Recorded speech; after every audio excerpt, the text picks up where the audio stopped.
Hi అండి, మీరందరూ బాగున్నారా? ఈరోజు మీకు హెల్దీ బ్రేక్ఫాస్ట్ తీసుకొచ్చానండి. అది ఏంటంటే పెసరట్టు ఉప్మా అనమాట. ఇది ఎంత ఫేమస్తో మీకు తెలుసు కదండి. చిటికలో హోటల్ స్టైల్లో ఇంట్లోనే ఎలా నేర్చుకోవాలో చెప్తాను రండి. ముందుగా మనం పెసలు తీసుకుని ఒక బౌల్లో వేసుకొని నీళ్లు పోసుకున్నాక ఒక 6 గంటల పాటు నానబెట్టుకుందామండి. ఒక 6 గంటల తర్వాత ఇలాగా అన్నీ బల్జ్ అవుతాయన్నమాట. ఇప్పుడు దీన్ని మనం మిక్సీ పట్టేసుకుందాం. దీంతోపాటు ఒక చిన్న అల్లం ముక్క ఇంకా 3 పచ్చిమిరపకాయలు వేసుకుంటే చాలా టేస్టీగా ఉంటుందండి. దాంట్లో కొంచెం జీలకర్ర కూడా వేసుకోవచ్చు అనమాట. సో ఇలా మిక్సీ పట్టేసుకున్నాక దీంట్లో తగినంత ఉప్పు వేసుకుందామండి. ఈ పిండిని మనం దోశ పిండి ఇడ్లీ పిండి లాగా పులవ పెట్టకూడదండి. ఇది వెంటనే వేసేసుకోవాలి, మిగిలితే ఫ్రిడ్జ్లో పెట్టేసుకోండి. ఇప్పుడు మనం ఉప్మా రెడీ చేసేసుకుందామండి. ఉప్మా అంటే చాలామందికి ఇష్టం ఉండదు, కానీ నేను చెప్పినట్టు ట్రై చేయండి. ఇంటిల్లపాది చాలా ఇష్టంగా తింటారు. ఇప్పుడు మనం ప్యాన్ పెట్టుకొని దాంట్లో గీ యాడ్ చేసుకుందామండి. ఉప్మాలో గీ యాడ్ చేసుకుంటే దాని టేస్ట్ చాలా బాగుంటుందండి. దాంట్లో కొంచెం జీలకర్ర, ఆవాలు, చిన్న చిన్న ముక్కలుగా కట్ చేసి పెట్టుకున్న ఉల్లిపాయలు, దాంట్లోనే చిన్న ముక్కలుగా కట్ చేసి పెట్టుకున్న అల్లం, ఇంకా కట్ చేసి పెట్టుకున్న పచ్చిమిర్చి, కరివేపాకు ఇవన్నీ వేసుకున్నాక బాగా మిక్స్ చేసుకుందామండి. దీంట్లో కొంచెం శనగపప్పు వేసుకున్నాను, టేస్ట్ బాగుంటుందని. సో మీకు కావాలంటే ఇక్కడ పల్లీలు కూడా యాడ్ చేసుకోవచ్చండి. ఇవన్నీ బాగా వేగిపోయాయి కదా, దీంట్లో మనం తగినంత వాటర్ పోసుకుందామండి. నేను 1 గ్లాస్ ఉప్మా రవ్వ తీసుకున్నాను. 1 గ్లాస్ ఉప్మా రవ్వకి మనం 3 గ్లాసుల నీళ్లు పోసుకోవాలండి. ఇవి బాగా మరిగించుకున్నాక దాంట్లో తగినంత ఉప్పు వేసుకుందాం. ఇప్పుడు దీంట్లోనే మనం ఉప్మా రవ్వని కొంచెం కొంచెంగా వేసుకుని కలుపుకుందామండి. ఒకేసారి వేసుకుంటే అదేంటంటే ముద్దలుగా కట్టేస్తుంది అనమాట. ఇలా కొంచెం కొంచెంగా వేసుకుని బాగా కలుపుకుందాం.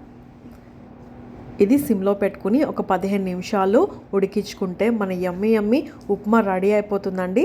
కొంతమందికి ఇలా సాఫ్ట్గా ఉంటే ఇష్టపడతారు, కొంతమంది ఏంటంటే కొంచెం పొడి పొడిగా ఉంటే ఇష్టపడతారు. పొడి పొడిగా ఉండే వాళ్ళు ఏం చేయాలంటే ఇంకొంచెం సేపు ఇది కలుపుతూ ఉంటే అది బాగా పొడి పొడిగా రెడీ అయిపోతుందండి. ఫైనల్గా మనం నెయ్యి వేసుకుందామండి. నెయ్యి వేసుకోవడం వల్ల దీనికి చాలా ఫ్లేవర్, ఇంకా పిల్లలకి చాలా హెల్తీ కూడా. ఇప్పుడు ఉప్మా రెడీ అయిపోయింది కదండి, మనం ప్లేట్లో తీసి పక్కన పెట్టేసుకుందాం. ఫైనల్గా మనం కొత్తిమీర వేసుకుంటే దీని టేస్ట్ చాలా బాగుంటుందండి. సో మన ఉప్మా రెడీ అయిపోయింది కదా, ఇంకెందుకు ఆలస్యం, ఇప్పుడు మనం పెసరట్ వేసేసుకుందాం రండి. ఇందాక కలిపి పెట్టుకున్న పిండిని తీసుకుని మనం దోశలాగా వేసుకుందాం. పెసలు చాలా ఆరోగ్యకరం అండి, అందుకే పాత రోజుల్లో పెసరట్ అనేది కంపల్సరీ తినేవాళ్ళు అనమాట. సో దీంట్లో మనకి ఇమ్యూన్ సిస్టమ్ బూస్టప్ చేస్తుంది, ఇంకా హై ప్రోటీన్ కూడా ఉంటుంది. ఇంకా ఇది మన స్కిన్ కూడా చాలా మంచిదండి. సో ఫైనల్గా మనం తయారు చేసి పెట్టుకున్న ఉప్మాను కూడా దీని మీద స్ప్రెడ్ చేసుకోవచ్చండి, లేకపోతే ఇలా అన్న పెట్టుకుని మనం సర్వ్ చేసేసుకోవడమే. చూసారు కదండి, హెల్తీగా మనం ఇంట్లోనే బ్రేక్ఫాస్ట్ తయారు చేసేసుకున్నాం కదా. మరి ఇంకెందుకు ఆలస్యం, ఇప్పటి వరకు మన ఛానల్ ఎవరైనా సబ్స్క్రైబ్ చేసుకోకపోతే వెంటనే చేసుకోండి.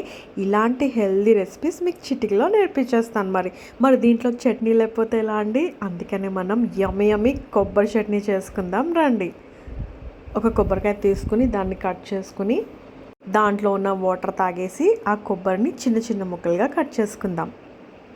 ఇలా కొబ్బరి అయితే నాకు చాలా ఇష్టం అండి. సో సగం కొబ్బరి ఇట్లనే చేసేస్తామన్నమాట. ఇలాగే కొబ్బరి పిట్టి చేస్తామండి, అది చాలా హెల్తీ రెసిపీ అనమాట. మీకు అది కూడా షేర్ చేస్తాను. ఇంకా కొబ్బరికాయతో కొబ్బరి పాలతో అయితే ఎన్నో లంచ్ బాక్స్ రెసిపీస్ చేస్తాను, మీరు తప్పకుండా వాచ్ చేయండి. చూసారు కదా, కొబ్బరి పచ్చడి మనకు కావాల్సింది కొబ్బరి ముక్కలు చిన్న చిన్నగా కట్ చేసుకుని దాంట్లోనే పచ్చిమిర్చి, కరివేపాకు, అల్లం ముక్క, కొరియాండర్. నాకైతే దీంట్లో పుట్నాల పప్పు వేసుకుంటే నచ్చుతుందండి, మీకు ఇష్టం లేకపోతే అది స్కిప్ చేసేసుకోవచ్చు. దాంట్లోనే తగినంత ఉప్పు వేసుకుని కొత్తిమీర కూడా వేసేసుకుని కొంచెం వెల్లుల్లి రెబ్బలు వేసుకుని దాంట్లో కొంచెం చింతపండు, కొంచెం జీలకర్ర వేసేసుకుని మనం ఇంకిప్పుడు మిక్సీ పట్టేసుకుందాం.